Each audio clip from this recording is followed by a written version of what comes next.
आपके पास क्वेश्चन है जिसमें आपको दे रहा है nitrobenzene on reaction with concentrated nitric acid sulphuric acid at 80 to 100 degree Celsius forms which one of the following products.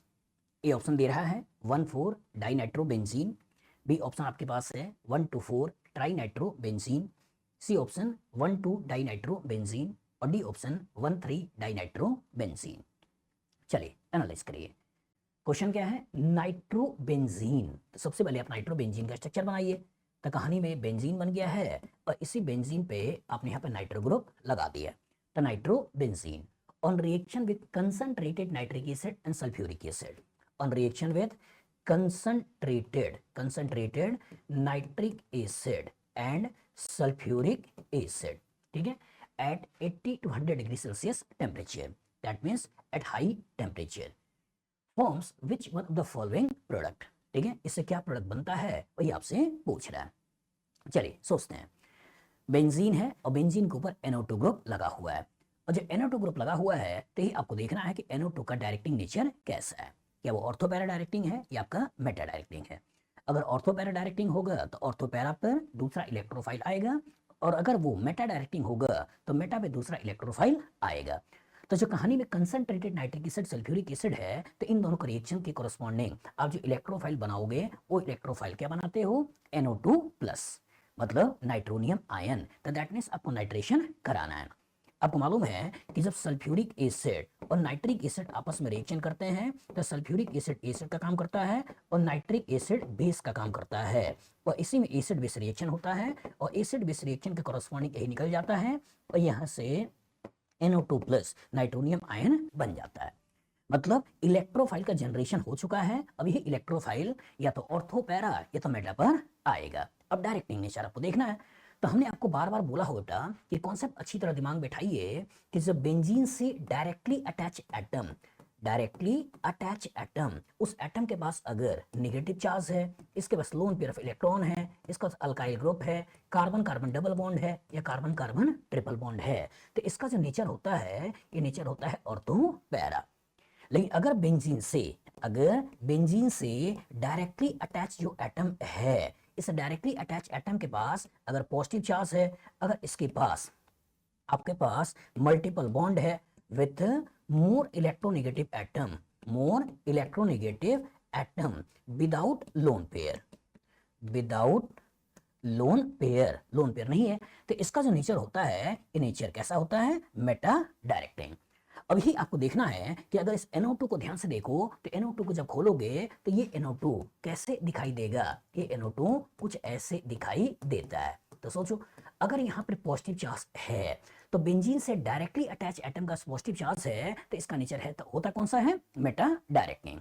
क्यों, क्योंकि अगर मेटा पर इलेक्ट्रोफाइल आएगा तो पॉजिटिव यहाँ बनेगा, पॉजिटिव यहाँ बनेगा, पॉजिटिव यहाँ बनेगा, रिलेटिवली स्टेबिलिटी ज्यादा होगी। लेकिन अगर ऑर्थो पे इलेक्ट्रोफाइल आया तो पॉजिटिव यहाँ बनेगा, पॉजिटिव पॉजिटिव रिपल्सन। अगर पैरा पे इलेक्ट्रोफाइल आया तो पॉजिटिव यहाँ, रेजोनेंस यहाँ, पॉजिटिव पॉजिटिव रिपल्सन। तो इसका मतलब कि जब इलेक्ट्रॉन विड्रॉइंग की बात कर रहे हैं तो इसका मतलब या तो पॉजिटिव चार्ज होगा या तो मल्टीपल बॉन्ड होगा विद इलेक्ट्रोनेगेटिव एटम, और जब मेटा पे इलेक्ट्रोफाइल आओगे तो उससे बनने वाला इंटरमीडिएट ज्यादा स्टेबल होगा। लेकिन जब यहाँ पे negative charge, lone pair, alkyl, carbon carbon double, carbon carbon triple होगा और ऑर्थो पैरा पे लाओगे तो पॉजिटिव यहाँ बनेगा, और ये कहीं ना कहीं उसको स्टेबल बना देता है। तो सारा खेल स्टेबिलिटी ऑफ इंटरमीडिएट का ही होता है। तो यहां से आपको ये पता चल गया कि इसका जो नेचर है ये नेचर है मेटा डायरेक्टिंग। और जो मेटा डायरेक्टिंग है तो नाइट्रोबेंजीन के मेटा पे दूसरे नाइट्रो को आपको जोड़ देना है, और जोड़ देना है तो कहानी का किरदार में ये आ गया। यह है क्या, ये 1 है, ये 2 है, ये 3 है, मतलब 1,3 डाइनाइट्रो बेंजीन। आपको यही सोचना है। तो यहां बोल रहा है 1,4 डाइनाइट्रोबेंजीन, मतलब 1 और 4 पे डाइनाइट्रोबेंजीन की बात कर रहा है, दैट मींस भूल जाइए। यहां बोल रहा है 1,2,4 ट्राइनाइट्रोबेंजीन, तो 1,2,4 की बात कर रहा है, दैट मींस भूल जाइए। यहां बोल रहा है 1,2 डाइनाइट्रोबेंजीन, तो 1,2 की बात कर रहा है, मतलब ऑर्थो की बात कर रहा है, दैट मींस भूल जाइए। लेकिन यहां बोल रहा है 1,3 डाइनाइट्रोबेंजीन, तो 1,3 डाइनाइट्रोबेंजीन, यही हमारा आंसर है। तो कॉन्सेप्ट एकदम क्लियर हो बेटा कि जब भी कभी बेंजीन से डायरेक्टली अटैच एटम के पास अगर नेगेटिव चार्ज है, लोन पेयर है, अल्काइल ग्रुप है, कार्बन कार्बन डबल बॉन्ड है या कार्बन कार्बन ट्रिपल बॉन्ड है, तो उसका नेचर क्या होता है? Ortho para directing. लेकिन बेंजीन से डायरेक्टली अटैच एटम के पास अगर पॉजिटिव चार्ज है या मल्टीपल बॉन्ड है अपने ज्यादा इलेक्ट्रोनेगेटिव एटम से, और सबसे बड़ी बात लोन पेयर नहीं है, तो उसका जो नेचर होता है वो कैसा होता है? Meta directing. तो बताओ फ्यूचर इस तरह का क्वेश्चन आएगा, लगा लोगे? गुड। आपके पास क्वेश्चन है, which of the following reactions would give isopropyl benzene as the major product? A option आपको दे रखा है, बेंजीन के ऊपर एन प्रोपाइल क्लोराइड AlCl3 का रिएक्शन है। दूसरे में आपको बेंजीन के ऊपर प्रोपीन सल्फ्यूरिक एसिड का रिएक्शन है। तीसरे में बेंजीन के ऊपर आइसोप्रोपेनॉल और सल्फ्यूरिक एसिड का रिएक्शन है।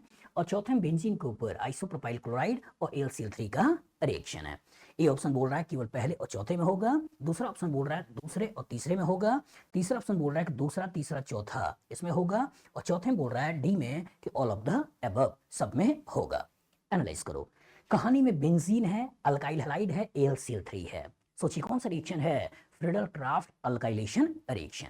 और जो फ्रीडल क्राफ्ट अल्काइलेशन रिएक्शन होता गया है, तो सबसे पहले अल्काइल हैलाइड AlCl3 से रिएक्शन करके आपको कार्बोकेटाइन बनाना होता है, मतलब इनडायरेक्टली इलेक्ट्रोफाइल का जनरेशन करना होता है। और जब एक बार इलेक्ट्रोफाइल का जनरेशन हो गया, अगर रीअरेंजमेंट की टेंडेंसी है तो रीअरेंजमेंट करवाइए, और नहीं है तो डायरेक्ट उस इलेक्ट्रोफाइल को लाकर बेंजीन से जोड़ दीजिए।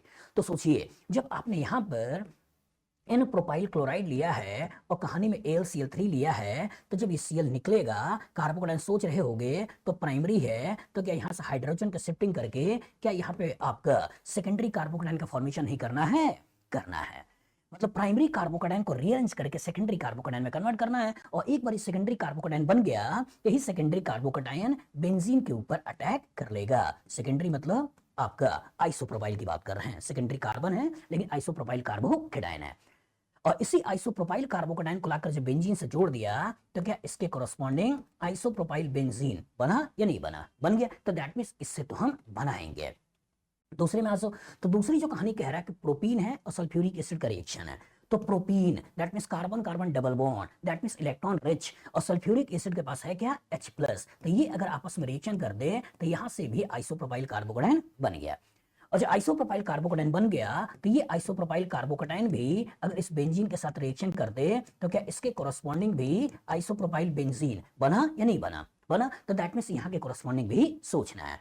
तीसरे में अगर आ जाए तो यहाँ बोल रहा आइसोप्रोपेनॉल, और आइसोप्रोपेनॉल के ऊपर सल्फ्यूरिक एसिड का रिएक्शन है, यहाँ से वाटर को निकालना है और यहाँ से भी आइसोप्रोपाइल कार्बोकेटाइन बनाना है, और इस आइसोप्रोपाइल कार्बोकेटाइन को इस बेंजीन के साथ जोड़ देना है, और बेंजीन के साथ जोड़ते हुए यहाँ से भी आपको आइसोप्रोपाइल बेंजीन बना लेना है।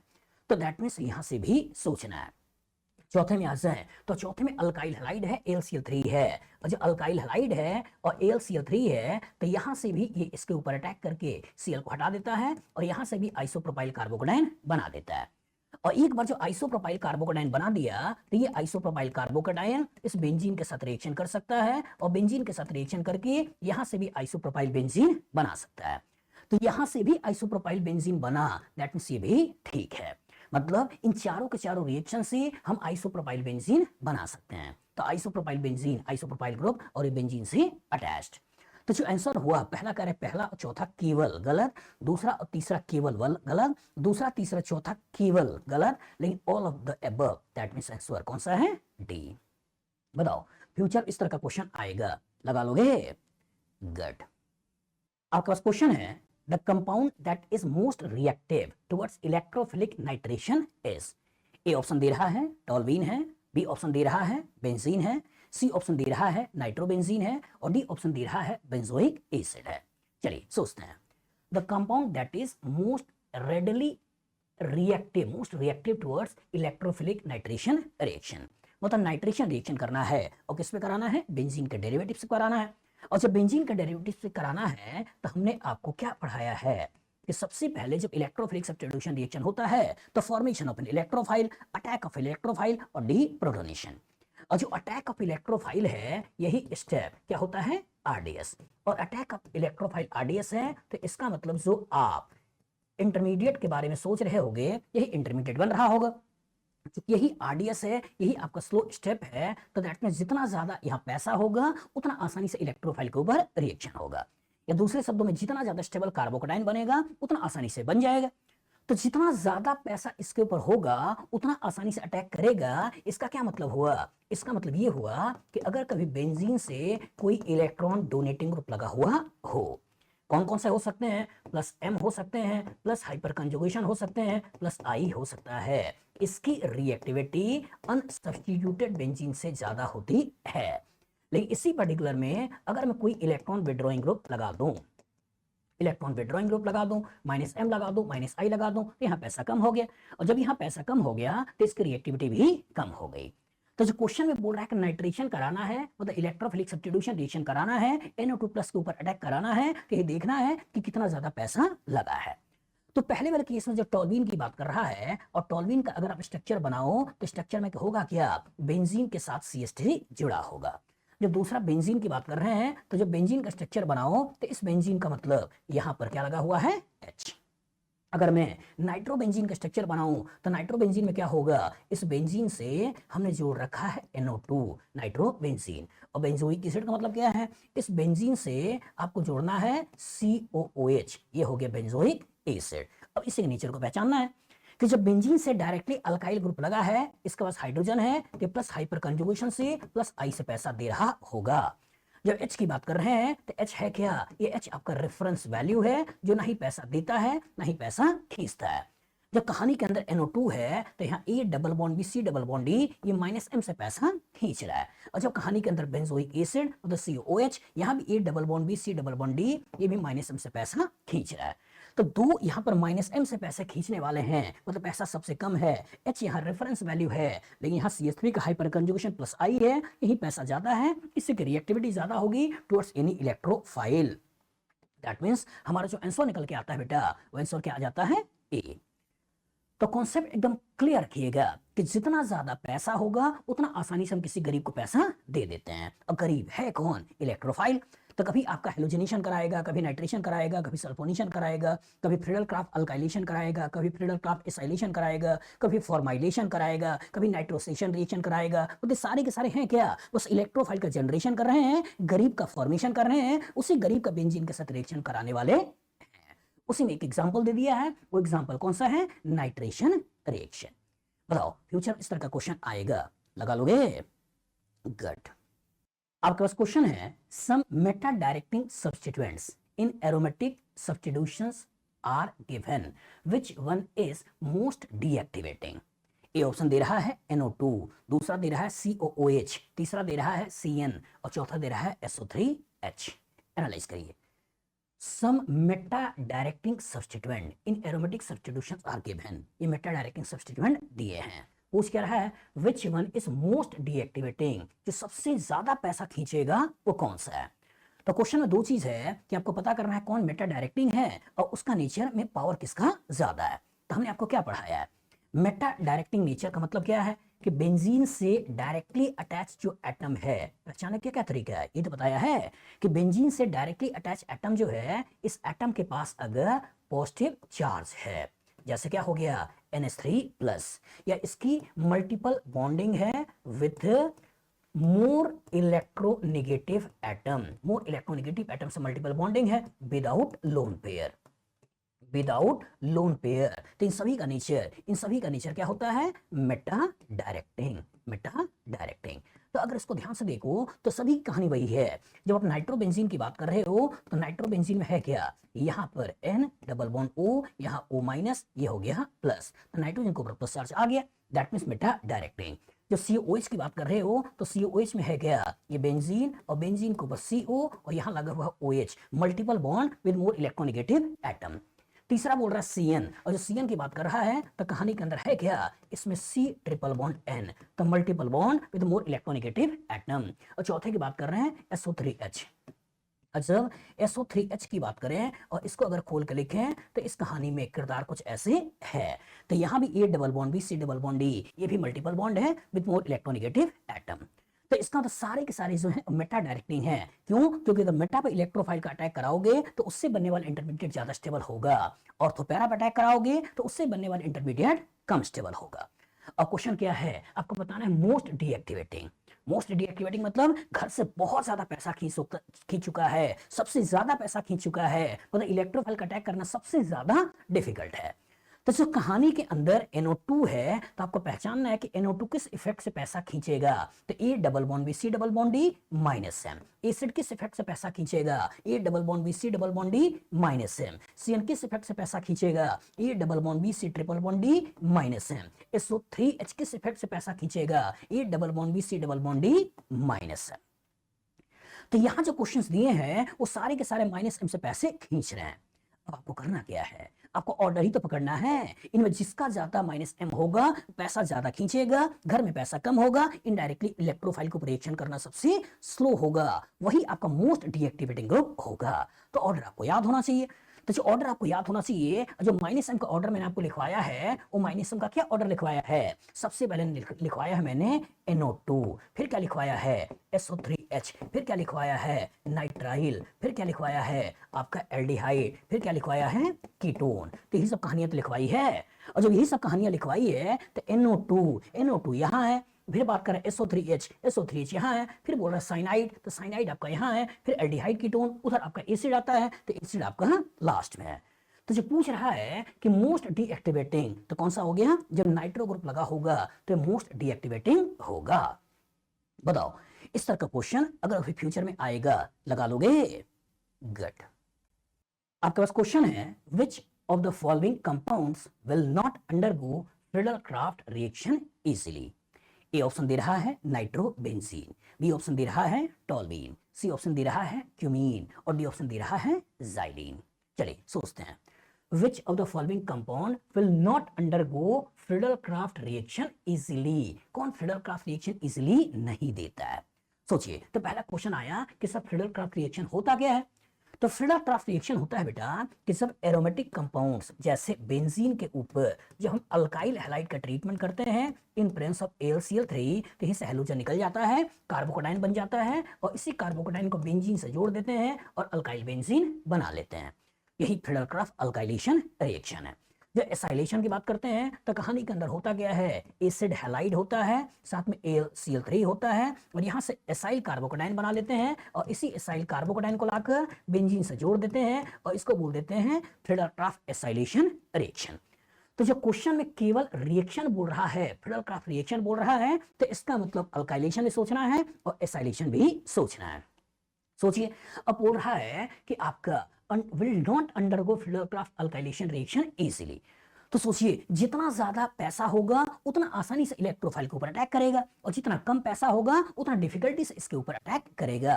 तो ये तो देखना है कि जो स्ट्रक्चर्स बने हुए हैं इनमें पैसा सबसे कम कहाँ है, और जहां सबसे कम पैसा होगा, हाईली डीएक्टिवेटिंग होगा, वो इलेक्ट्रोफाइल के ऊपर अटैक करना नहीं चाहेगा। तो सोचिए, अगर मैं स्ट्रक्चर बनाऊं और पहला लेके चलूं नाइट्रोबेंजीन, तो कहानी के अंदर है क्या, कहानी के अंदर बेंजीन है और कहानी में यहाँ NO2 लगा है, नाइट्रोबेंजीन। दूसरा क्या है टोल्यूइन, तो टोल्यूइन का मतलब है क्या, बेंजीन है, इसी बेंजीन के ऊपर यहाँ CH3 लगा है। तीसरा क्या है क्यूमीन, तो क्यूमीन का मतलब है क्या कि बेंजीन है, इस बेंजीन के ऊपर आइसोप्रोपाइल ग्रुप लगा हुआ है। और चौथा क्या है ज़ाइलीन, तो ज़ाइलीन का मतलब क्या है कि बेंजीन है और इसी में 2 मिथाइल ग्रुप लगा है। 2 मिथाइल ग्रुप कहीं भी लगा सकते हो, ऑर्थो पे भी, मेटा पे भी, पैरा पे भी। जब रिंग के अंदर से निकालूं तो स्पेसिफाई नहीं है, ये ऑर्थो, मेटा, पैरा कहीं भी हो सकता है, मीनिंग के नेचर को पकड़ना है। तो यहाँ की कहानी में A double bond B C double bond D, ये NO2 माइनस M से पैसा खींच रहा है। यहाँ A double bond B, carbon carbon double bond, उसके बगल वाले कार्बन पर हाइड्रोजन, तो ये CH3 हाइपर कंजुगेशन और प्लस I से पैसा दे रहा है।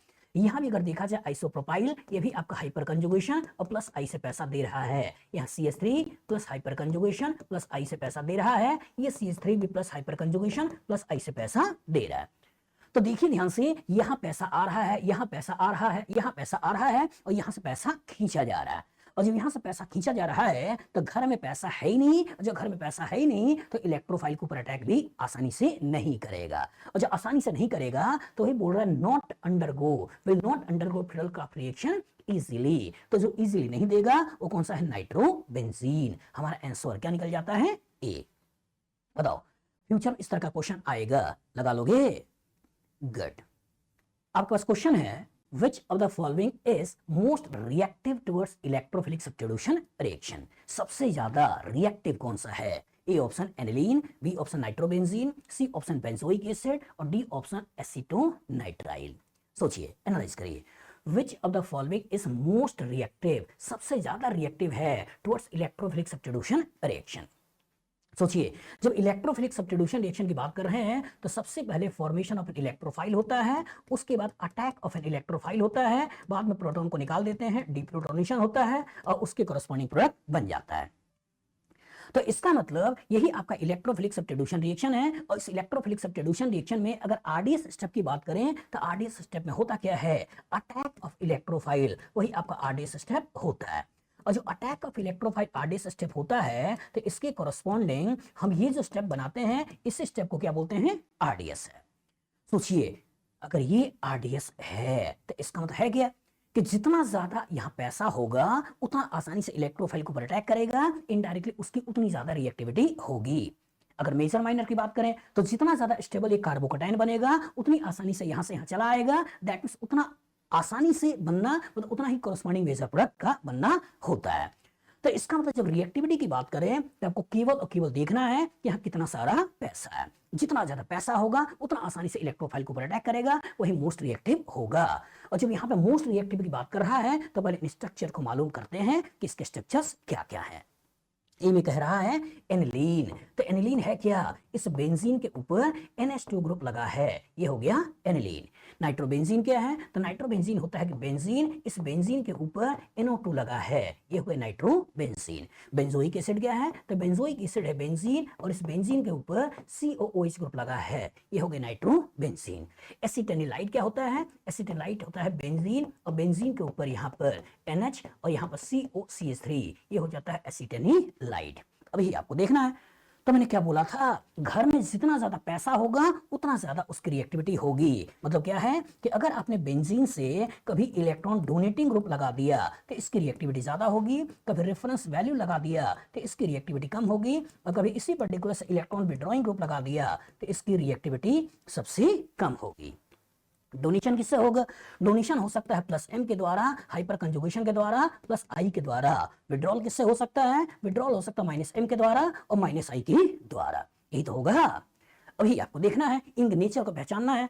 जब नेचर को पहचानना है तो यहाँ लोन पेयर है तो A double bond B C के पास लोन पेयर, तो दैट मींस है क्या, ये आपका प्लस M से पैसा दे रहा है। यहाँ क्या है, A double bond B C double bond D, इसका तो नाइट्रो क्या है, ये नाइट्रो आपका माइनस M से पैसा खींच रहा है। यहाँ एसिड, सोचिए एसिड के बारे में, A double bond B C double bond D, ये भी माइनस M से पैसा खींच रहा है। यहाँ सोचिए A double bond B C के पास लोन पेयर, तो दैट मींस ये प्लस M से पैसा दे रहा है। तो दो प्लस M से पैसा देने वाले हैं, दो माइनस M से पैसा खींचने वाले हैं। अब मोस्ट रिएक्टिव की बात कर रहा है तो इलेक्ट्रॉन डोनेटिंग ग्रुप में रिएक्टिविटी ज्यादा होगी, इलेक्ट्रॉन विड्रॉल में रिएक्टिविटी कम होगी। तो दैट मींस इन दोनों की रिएक्टिविटी ज्यादा होगी, इन दोनों की रिएक्टिविटी कम होगी। और जो इन दोनों की रिएक्टिविटी ज्यादा होगी, इसमें प्लस M है, इसमें प्लस M है, अब दो प्लस M आ गया। अब आपको दिमाग में क्या रखना है, ऑर्डर, किसका, प्लस M का ऑर्डर। और जो प्लस M का ऑर्डर मैंने आपको लिखवाया है तो क्या लिखवाया है, O माइनस, फिर मैंने लिखवाया है NH2, फिर मैंने लिखवाया है NHR, फिर मैंने लिखवाया है NR2, फिर लिखवाया है OH, फिर लिखवाया है OR, फिर लिखवाया है NHCOR, फिर लिखवाया है OCOR, फिर लिखवाया है फ्लोरीन, फिर क्लोरीन, फिर ब्रोमीन और फिर आयोडीन, ये तो लिखा है। तो जब यहाँ NH2 की बात हो रही है मतलब इसकी बात हो रही है, और यहाँ NHCOR की बात हो रही है तो इसकी बात हो रही है। तो इसका प्लस M ज्यादा है, इसका प्लस M कम है, तो इसकी रिएक्टिविटी ज्यादा है, इसकी रिएक्टिविटी कम है। और जो मोस्ट रिएक्टिव पूछ रहा है तो मॉलिक्यूल यही वाला है, और जब यही वाला है तो आंसर कौन सा है, ये आंसर है एनिलीन।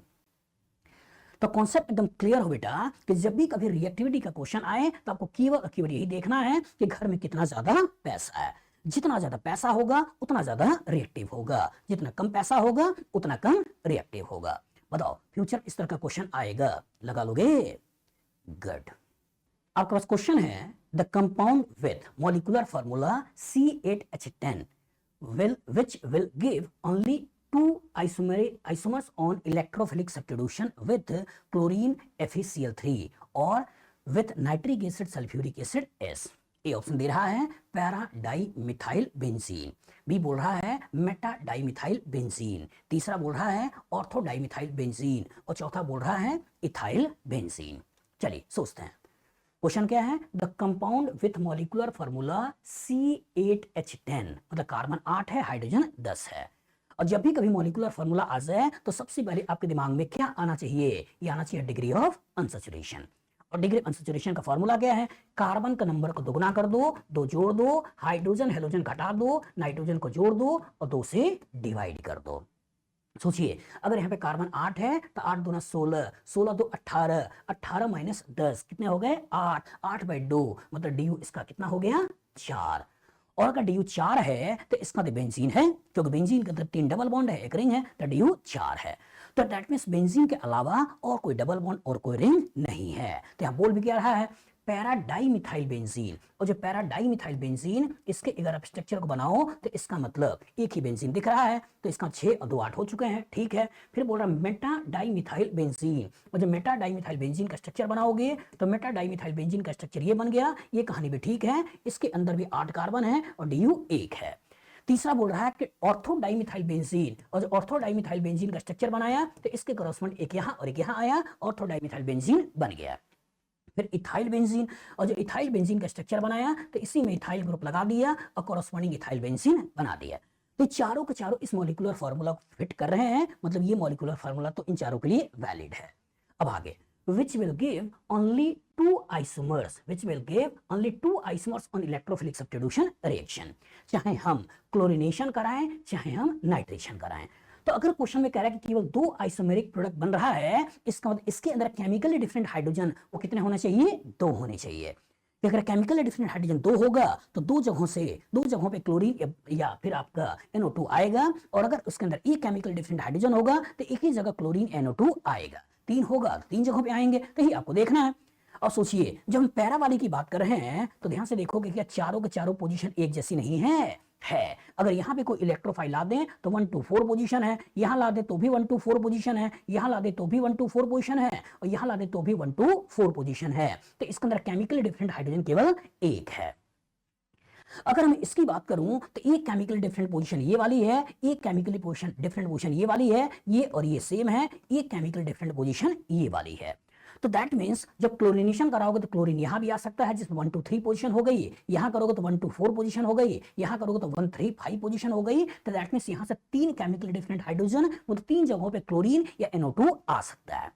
जब इसकी बात करते हैं तो ये और ये एक जैसे हैं तो एक यहां हो गया, ये और ये एक जैसे हैं तो एक यहां हो गया। तो इसके अंदर केमिकली डिफरेंट पोजीशन कितने हैं केवल 2, और यही 2 हमको चाहिए था, यही हमारा आंसर है। और जब यही हमारा आंसर है तो ऑर्थो वाले को पकड़ना है और सी हमको बताना है। अगर मैं इसको देख लूं तो इसके बेसिस पे एक आपका ऑर्थो है, एक आपका मेटा है, एक आपका पैरा है, तो इसमें मतलब केमिकल डिफरेंट पोजीशन कितने हैं 3, क्योंकि ये और ये दोनों एक जैसे हैं, ये और ये दोनों एक जैसे हैं। तो जो क्वेश्चन में स्पेसिफिक बोल रहा है कि केवल 2 चाहिए तो केमिकल डिफरेंट हाइड्रोजन का नंबर केवल 2 सोचिए, तो यहाँ की कहानी में 1 3 2 और 3, तो आंसर निकला। वो आंसर कौन सा है ऑर्थो डाई मिथाइल बेंजीन। बताइए फ्यूचर इस तरह का क्वेश्चन आएगा, लगा लोगे? गुड। आपका क्वेश्चन है among the following reaction which will not give tertiary butyl benzene as the major product। A option में बेंजीन रखा है, अल्काइल हैलाइड है और यहाँ पर सोडियम इथॉक्साइड है। बी ऑप्शन में बेंजीन है, यहाँ पर आपके पास आइसोब्यूटाइल क्लोराइड है और AlCl3 है। सी ऑप्शन में बेंजीन है, आइसोब्यूटीन है, सल्फ्यूरिक एसिड है। और डी ऑप्शन में बेंजीन है और यहाँ पे आपके पास अगेन आइसोब्यूटाइल अल्कोहल है और साथ में BF3 और डाई इथाइल ईथर है। चलिए एनालाइज करते हैं। Among the following reaction which will not give tertiary butyl benzene, not give tertiary butyl benzene। तो पहले tertiary butyl benzene का स्ट्रक्चर सोचते हैं, और जब tertiary butyl benzene का स्ट्रक्चर सोचते हैं तो कहानी के अंदर बेंजीन है और ये tertiary butyl है, इसी के बारे में सोचना है। तो पहले वाले क्वेश्चन में ध्यान से देखो तो कहानी में tertiary butyl तो दे रहा है, tertiary butyl ब्रोमाइड तो है, कोई दिक्कत नहीं है। लेकिन आगे दिक्कत क्या है कि इसका मीडियम दे रखा है सोडियम इथॉक्साइड के साथ, और सोडियम इथॉक्साइड के साथ दे रखा है। और जब फ्रीडल का अल्काइलेशन एसाइलेशन की बात करते हैं तो उसमें क्या लेते हैं लेविस एसिड AlCl3। लेकिन यहाँ पे दे रखा है 20, और जो सिस्टम में 20 है तो प्रोटॉन को खींचने का काम करेगा, और जब प्रोटॉन को खींचने का काम करेगा तो ये 20 इसके प्रोटॉन को खींचेगा, इधर शिफ्ट होगा और ये निकलेगा और वाया E2 रिएक्शन ये बना लेगा अल्कीन। और जो अल्कीन बना लिया तो क्या कार्बोकेटाइन का फॉर्मेशन हुआ? नहीं। और जो कार्बोकेटाइन का फॉर्मेशन नहीं हुआ तो फ्रीडल-क्राफ्ट अल्काइलेशन रिएक्शन नहीं होगा, और जब फ्रीडल-क्राफ्ट अल्काइलेशन रिएक्शन नहीं होगा तो ये उस बेंजीन के साथ नहीं जुड़ेगा और आपके पास टर्सरी ब्यूटाइल बेंजीन नहीं बनेगा। तो नहीं बनेगा तो ये पूछा है नॉट, तो ये हमारा आंसर है। अब जरा बी सी डी को भी देख लेते हैं। तो यहाँ पे बेंजीन है और यहाँ पे दे रखा है आपके पास इस तरह का एक कंपाउंड, इस तरह का कंपाउंड आइसोब्यूटाइल क्लोराइड, और साथ में क्या डाला है? साथ में डाला है AlCl3। तो यहां से क्या होगा? इसी का लोन पेयर है अटैक करेगा, इसको तोड़ेगा और इसके कोरस्पॉन्डिंग ये आइसोब्यूटाइल कार्बोकेटाइन बनाएगा, और इसी के बाद यहां से हाइड्रोजन को शिफ्ट करना है और हाइड्रोजन को शिफ्ट करके most stable carbocation tertiary butyl carbocation बना देना है। और एक बार जब टर्सरी ब्यूटाइल कार्बोकेटाइन बन गया तो बेंजीन से रिएक्शन कर सकता है और यहां से टर्सरी ब्यूटाइल बेंजीन बना सकता है, मतलब बनेगा। इधर आ जाओ, और जब इसको सोचते हो तो इसकी कहानी में है क्या? इसकी कहानी में जो किरदार दे रखा है उस किरदार में यहाँ पे आइसोब्यूटीन है और कहानी के अंदर सल्फ्यूरिक एसिड है, ये आपस में रिएक्शन करेगा और रिएक्शन करके यहाँ से भी टर्सरी ब्यूटाइल कार्बोकेटाइन बना देगा, और जो टर्सरी ब्यूटाइल कार्बोकेटाइन बना देगा तो ये बेंजीन से रिएक्शन कर लेगा और बेंजीन से रिएक्शन करते हुए यहाँ पे टर्सरी ब्यूटाइल बेंजीन बना लेगा, और जब बना लेगा तो दैट मींस यहाँ के कोरस्पॉन्डिंग भी हम सोच सकते हैं।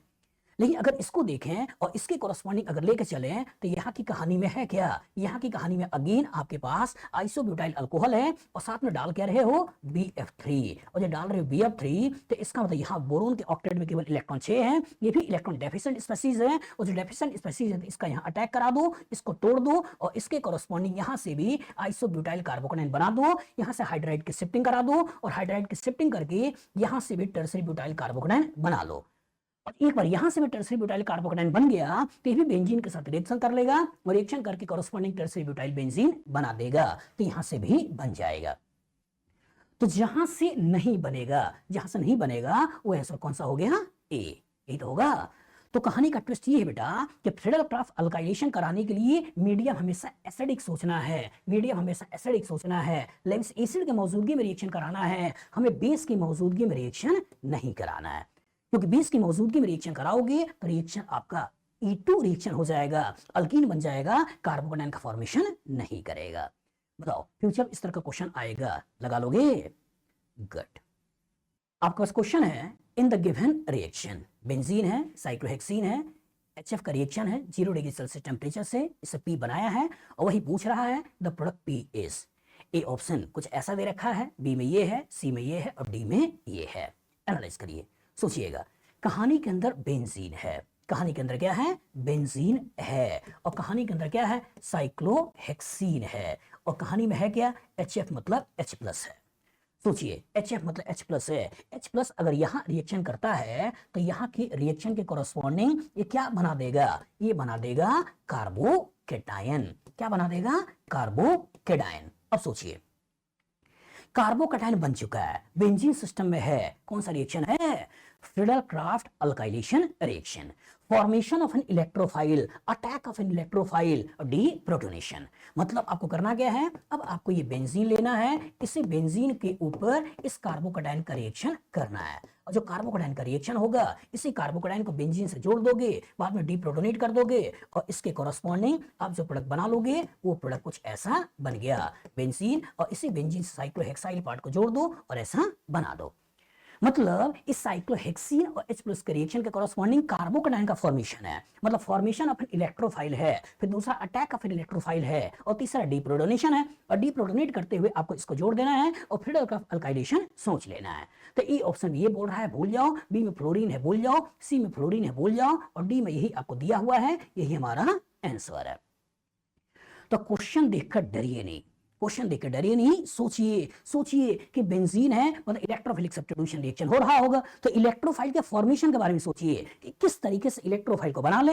एक बार अगर इलेक्ट्रोफाइल बन गया तो अल्काइलेशन करा सकते हैं। तो इलेक्ट्रोफाइल कैसे बनेगा? अल्कीन का H प्लस के साथ रिएक्शन होगा और रिएक्शन करने के बाद कार्बोकेटायन का फॉर्मेशन होगा, और एक बार कार्बोकेटायन बन गया, इलेक्ट्रोफाइल बन गया, इलेक्ट्रोफिलिक सब्स्टिट्यूशन हो जाएगा। बताओ फ्यूचर इस तरह का क्वेश्चन आएगा, लगा लोगे? गुड। आपके पास क्वेश्चन है, एक स्ट्रक्चर दिया हुआ है, इसको ब्रोमीन आयरन मोनोब्रोमिनेशन कराना है। और मोनोब्रोमिनेशन के कॉरस्पॉन्डिंग एक स्ट्रक्चर ये है, दूसरा स्ट्रक्चर ये है, तीसरा ये है, चौथा ये है। मतलब कि एक बार इन्होंने यहाँ पे Br को जोड़ा है, एक बार इन्होंने यहाँ पे Br को जोड़ा है, एक बार इन्होंने यहाँ पे Br को जोड़ा है लेकिन बॉन्ड को तोड़ भी दिया है, और एक बार बॉन्ड को तोड़ते हुए इन्होंने Br को यहाँ पर जोड़ दिया है। सोचिए एक बेंजीन ये है, एक बेंजीन ये है। सोचिए इसी को एक बार फिर से बना दूं तो कहानी में है क्या, एक बेंजीन ये है, एक बेंजीन ये है, यहाँ आपका CH2 है और दूसरा बेंजीन ये है, इन्होंने दूसरा बेंजीन ये बना दिया। यहाँ कहानी में है क्या, ये कहानी में CO है, इसके आगे लगा हुआ है NH, और ये जो पर्टिकुलर कार्बन है वो इस कार्बन से जुड़ा है। यही तो है। एनालाइज करिए, ब्रोमिनेशन कराना है, मतलब इसके ऊपर Br प्लस इलेक्ट्रोफाइल का रिएक्शन कराना है। सोचिए, पहले तो ये सोचिए किस घर में पैसा ज्यादा है, क्या इस घर में पैसा ज्यादा है या इस घर में पैसा ज्यादा है? जिस घर में पैसा ज्यादा होगा वही घर कहीं ना कहीं गरीब को पैसा देगा। तो अटैचमेंट ऑफ ग्रुप्स को देखिए, तो यहाँ पे ध्यान से देखो, A double bond B C double bond D, तो दैट मीन्स यहाँ पे जो अमाइड है, इस अमाइड का इस पर्टिकुलर में पैसा खींचना है, वो तो -M लगा है। लेकिन जब इधर से देखें तो यहाँ पे लोन पेयर है, तो इसका ये डबल बॉन्ड भी C के पास लोन पेयर, ये पैसा देने वाला है, तो ये अमाइड इधर से +M का काम कर रहा है। तो इस रिंग के लिए अमाइड -M का काम कर रहा है और इस रिंग के लिए अमाइड +M का काम कर रहा है। ये CH2 इधर के लिए भी हाइपर कंजुगेशन दे रहा है और ये CH2 इधर के लिए भी हाइपर कंजुगेशन दे रहा है। तो इसके लिए तो इधर का देना सेम है, लेकिन इसके लिए इधर का कनेक्शन अलग होने से -M और इधर का कनेक्शन अलग होने से +M। तो ये क्लियर हो गया कि इस घर में पैसा ज्यादा है क्योंकि +M है और इस घर में पैसा कम है मतलब -M है। तो इसका मतलब अब जो अटैचमेंट होने वाला है Br का वो इसी वाले घर में होने वाला है, इस वाले घर में नहीं होने वाला है। अब दूसरा डाई सब्स्टिट्यूशन है, एक +M से पैसा दे रहा है, एक हाइपर कंजुगेशन से पैसा दे रहा है। और जब एक +M से दे रहा है, एक हाइपर कंजुगेशन दे रहा है, तो आपको देखना है किसका पावर ज्यादा है। तो जब दो देने वाले होते हैं तो जो पावरफुल होता है वो डिसाइड करता है कि आने वाले इलेक्ट्रोफाइल कहाँ आएगा। जब दोनों खींचने वाले होते हैं तो वीक जो खींचने वाला है वो डिसाइड करता है कि इलेक्ट्रोफाइल कहाँ आएगा, और जो एक देने वाला दूसरा खींचने वाला होता है तो जो देने वाला होता है वो डिसाइड करता है कि इलेक्ट्रोफाइल कहाँ आएगा। तो जब ये डिसाइड करेगा इसका +M स्ट्रॉन्ग है, इसका हाइपर कंजुगेशन वीक है, तो इसका नेचर कैसा है, इसका नेचर है ऑर्थो पैरा डायरेक्टिंग। हमने क्या बोला होगा कि बेंजीन से डायरेक्टली अटैच एटम के पास अगर नेगेटिव चार्ज है, लोन पेयर है, अल्काइल ग्रुप है, कार्बन कार्बन डबल बॉन्ड है, कार्बन कार्बन ट्रिपल बॉन्ड है, तो उसका नेचर क्या होता है, ऑर्थो पैरा डायरेक्टिंग। तो इसका नेचर है ऑर्थो पैरा डायरेक्टिंग। इस पर्टिकुलर का ये ऑर्थो पोजीशन है, ये आपका मेटा है, ये आपका पैरा पोजीशन है, इधर का ऑर्थो ब्लॉक है। तो ये इसका ये ऑर्थो है, ये पैरा है, तो इसी पर्टिकुलर पे कहीं ना कहीं इलेक्ट्रोफाइल आएगा। लेकिन अगर इलेक्ट्रोफाइल यहां आया तो 1 2 3 तीन सब्स्टिट्यूशन आसपास हो जाएंगे, स्टेरिक फैक्टर बढ़ जाएगा, रिपल्सन हो जाएगा, मॉलिक्यूल की स्टेबिलिटी गिर जाएगी। लेकिन अगर इलेक्ट्रोफाइल यहां आएगा तो 1 2 3 खाली है 4, तो 1 2 4 पोजीशन पे आया, और जब 1 2 4 का सब्स्टिट्यूशन वाला प्रोडक्ट आया तो रिपल्सन कम होगा, क्योंकि इधर ग्रुप हाइड्रोजन लगे हुए हैं, रिपल्सन कम से कम होगा, स्टेबिलिटी ज्यादा होगी, और जो स्टेबिलिटी ज्यादा होगी वही आपका मेजर होगा। तो दैट मींस हमें Br को कहां लाना है, हमें Br को इस पोजीशन पे लाना है। तो ये ऑप्शन ध्यान से देखो, तो Br इसी NH की पैरा पे, इसी NH के पैरा पे लगा रखा है, यही हमारा आंसर है।